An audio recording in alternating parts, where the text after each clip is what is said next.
വീഡിയോയിലേക്ക് എല്ലാവർക്കും സ്വാഗതം. 4 വർഷങ്ങൾക്ക് ശേഷമാണ് ഞാൻ എൻ്റെ ഹസ്ബൻഡിൻ്റെ വീട്ടിലേക്ക് താമസിക്കാനായിട്ട് വരുന്നത് കേട്ടോ. ഐദൂസിനെ പ്രഗ്നൻ്റ് ആയ സമയം മുതൽ ഞാൻ എൻ്റെ വീട്ടിലാണ്. അതിനുശേഷം അവനുണ്ടായ കുറച്ച് ഹെൽത്ത് ഇഷ്യൂസൊക്കെ കാരണമായിട്ട് പിന്നെ ഇങ്ങോട്ട് വരാനായിട്ട് പറ്റിയിട്ടുണ്ടായിരുന്നില്ല. ഇവിടെ ഹസ്ബൻഡിൻ്റെ ഉമ്മയും ചേട്ടനുമാണ് താമസം. അങ്ങനെ 2 ദിവസം നിൽക്കാനായിട്ടാണ് നമ്മളിവിടെ വന്നത്. ഇന്നൊരു വെള്ളിയാഴ്ചയാണ് കേട്ടോ. അങ്ങനെ ഞങ്ങളെ ഇവിടെ കൊണ്ടാക്കിയിട്ട് ആൾ പള്ളിയിൽ പോവാണ് ജുമുഅയ്ക്ക് വേണ്ടിയിട്ട്. എൻ്റെ നാട് പോലല്ല, ഒരു പക്കാ ഗ്രാമപ്രദേശമാണ് കേട്ടോ ഇത്. കാണാൻ നല്ല ഭംഗിയാണ്. ഇനി ഞാൻ മറ്റൊരു കാര്യം പറയട്ടെ. എന്നോട് ഒളിഞ്ഞും തെളിഞ്ഞും ഒക്കെ എൻ്റെ നാട്ടുകാരും കുടുംബക്കാരും ഒക്കെ ചോദിക്കുന്ന ഒരു കാര്യമുണ്ട്. പ്രഗ്നൻ്റ് ആകുന്നത് വരെ ഇവിടെ നിന്ന ഞാൻ കുട്ടി ജനിച്ചതിന് ശേഷവും ഇങ്ങോട്ട് തിരികെ വരാത്തത് എന്താണ് എന്നുള്ളൊരു ക്വസ്റ്റ്യൻ എല്ലാവരും ചോദിക്കുന്നുണ്ട്. അമ്മായിപ്പോരുണ്ടോ, എന്തെങ്കിലും പ്രശ്നങ്ങളുണ്ടോ എന്നൊക്കെയാണ് അവർക്ക് അറിയേണ്ടത്.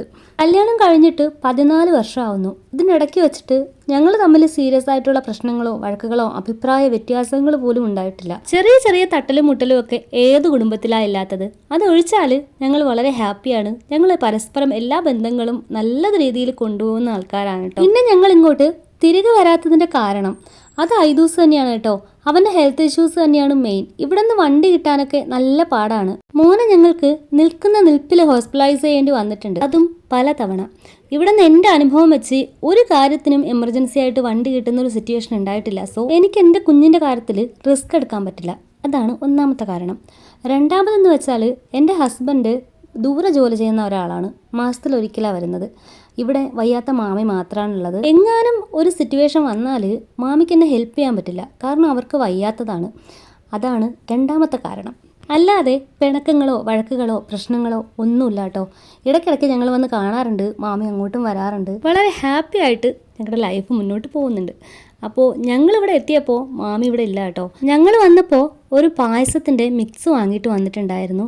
ആ ദിവസം രാവിലെ ഒന്നും കഴിക്കാതെയാണ് വീട്ടിൽ നിന്ന് വന്നത്. അപ്പോൾ അവന് അത് ഉണ്ടാക്കി കൊടുക്കാനുള്ള ഒരു പ്ലാനിലാണ് കേട്ടോ ഞാൻ. അതിനു മുമ്പ് ഈ കിച്ചണൊക്കെ ഒന്ന് കാണിക്കുന്നുണ്ട്. ഒരുപാട് പഴക്കമുള്ളൊരു വീടാണേ. അപ്പോൾ ഈ ഒരു റൂമെന്ന് പറയുന്നത് മൺകട്ടയൊക്കെ വെച്ച് ഉണ്ടാക്കിയതാണ്. പിന്നീട് ഞങ്ങളത് ഗ്യാസ് അടുപ്പ് വെക്കാനുള്ള ഒരു കിച്ചണാക്കി മാറ്റിയിട്ടുണ്ട്.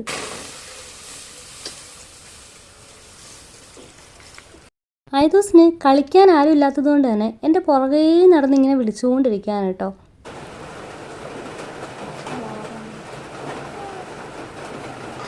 ഈ പായസം ഒന്ന് റെഡിയാക്കി വെച്ചിട്ട് ഞാൻ ഈ വീടിൻ്റെ പരിസര പ്രദേശങ്ങളൊക്കെ ഒന്ന് കാണിച്ചിട്ടാട്ടോ. വളരെ ഭംഗിയാണ്. നല്ലൊരു ഗ്രാമപ്രദേശമാണ്.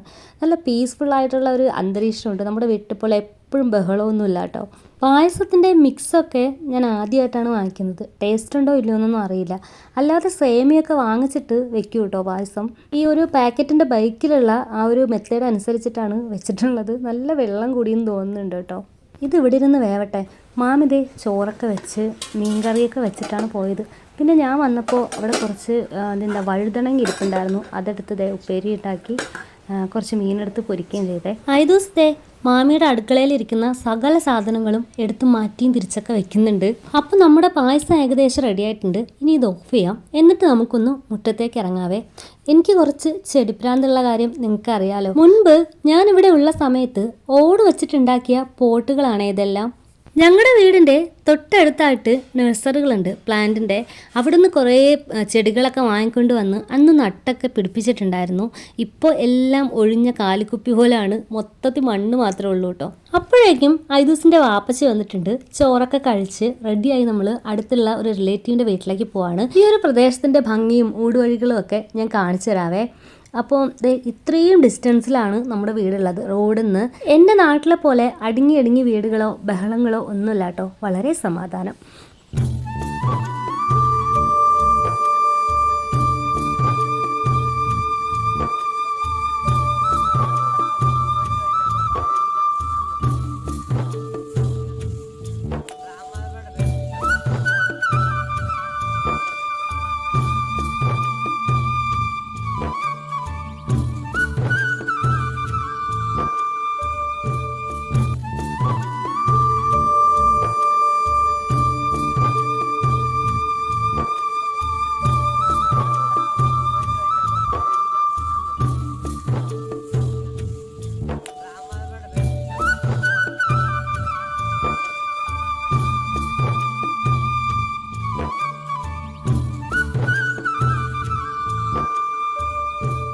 അങ്ങനെ എല്ലായിടത്തും ഒന്ന് കറങ്ങി ഞങ്ങളിതേ തിരിച്ചെത്തിയിട്ടുണ്ടേ. ഇവിടെ പിന്നെ ഐദൂസിന് കളിക്കാൻ കൂട്ടുകാരും കളിപ്പാട്ടങ്ങളും ഒന്നും ഇല്ലാത്തതുകൊണ്ട് ആള് കുറച്ച് ഡൗൺ ആണ്. കുളിച്ച് ഡ്രസ്സൊക്കെ ചേഞ്ച് ചെയ്ത് ദേ പോണു.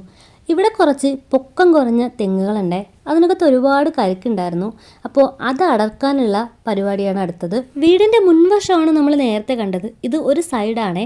ഈ ഒരു സൈഡും കാണാൻ നല്ല ഭംഗിയാണ്. ആ ബേക്കിൽ കാണുന്ന വീട് ഹസ്ബൻഡിൻ്റെ ബ്രദറിന് വേണ്ടിയിട്ട് വയ്ക്കുന്നതാണ്. രണ്ടും രണ്ട് പ്രോപ്പർട്ടി ആണെങ്കിലും ഒരേ കോമ്പൗണ്ടിനുള്ളിലാണേ. അടുത്തടുത്തായിട്ട് വരും. ഒരാൾ കുറേ നേരമായിട്ട് ബലമില്ലാത്തൊരു കുഴലെടുത്തിട്ട് ആ ഒരു കരിക്ക് അടർത്താൻ വേണ്ടി നോക്കുന്നുണ്ട്. അതങ്ങോട്ട് വീഴുന്നില്ല കേട്ടോ. ആഹാ, ലാസ്റ്റ് നമ്മുടെ തെങ്ങാണ് കേട്ടോ തോറ്റത്. കരിക്ക് വീണിട്ടുണ്ട്. ഈ വീടിൻ്റെ ബേക്ക് വശോട് വന്ന് കാണിച്ചു തരാവേ. നല്ല ഭംഗിയാണ്.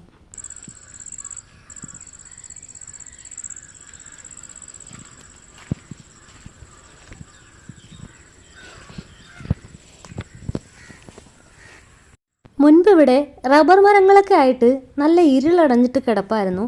ഇപ്പോൾ അതൊക്കെ മുറിച്ചപ്പോൾ നല്ല വെട്ടവും വെളിച്ചമൊക്കെ വന്നിട്ടുണ്ട്.